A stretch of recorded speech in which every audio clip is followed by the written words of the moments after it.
আজ Asansol Bengali girls day স্কুলের ছাত্রীরা তাদের সামার প্রজেক্টের জন্য আসানসোল পৌরসভায় আসে। এই বিষয়ে স্কুলের শিক্ষিকা মনীষা চ্যাটার্জি জানান যে মধ্যশিক্ষা পর্ষদের পক্ষ থেকে তার স্কুলের ছাত্রদের সামার প্রজেক্ট হিসেবে আসানসোল পৌরসভার অফিসে গিয়ে সেখানকার কার্যপ্রণালী বিষয়ে অবগত হওয়ার কথা বলা হয়েছে। তাই আজ প্রায় 19 জন ছাত্রীকে নিয়ে তারা আসানসোল পৌরসভায় এসেছেন।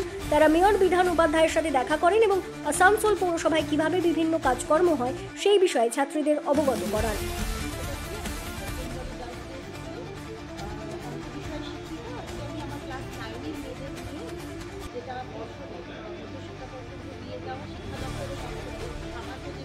হিসেবে দেওয়া মিউনিসিপাল কর্পোরেশন নির্দেশ করা ছিল সেই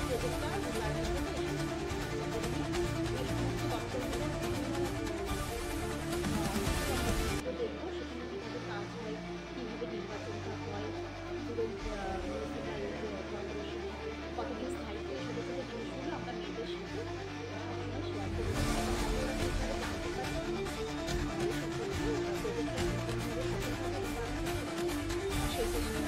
এটা কি প্রথমবার করবেন নাকি না আগে আসা হয়নি, তবে আমাদের স্কুলের বিভিন্ন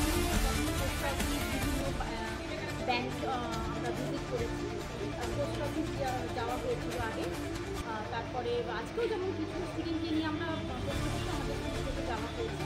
এছাড়া ব্যাংক ভিজিট করতে গেছিলাম তারপরে লাইব্রেরি আবার আরও কিছু আছে যেখানে আমরা ওই বিভিন্ন স্মরণীয়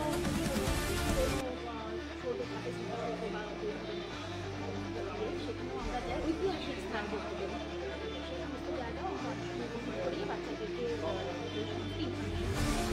হঠাৎ কার্পোরেশনটাকে চুজ করলেন কেন?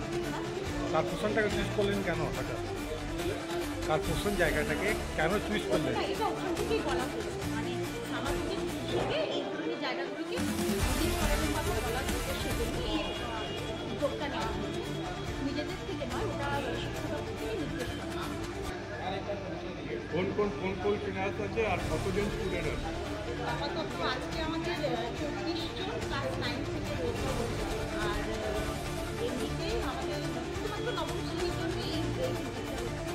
আর অন্যান্য শ্রেণীর অন্যান্য রকমের প্রকল্প দেওয়া হয়েছে সামার প্রজেক্ট হিসেবে, সবার ভিজিটিং নেই। আপনার সাথে আর কে? আমার সঙ্গে সহশিক্ষিকারা রয়েছে দুজন, উনি অস্মিতা মল্লিক আর সুদেশনা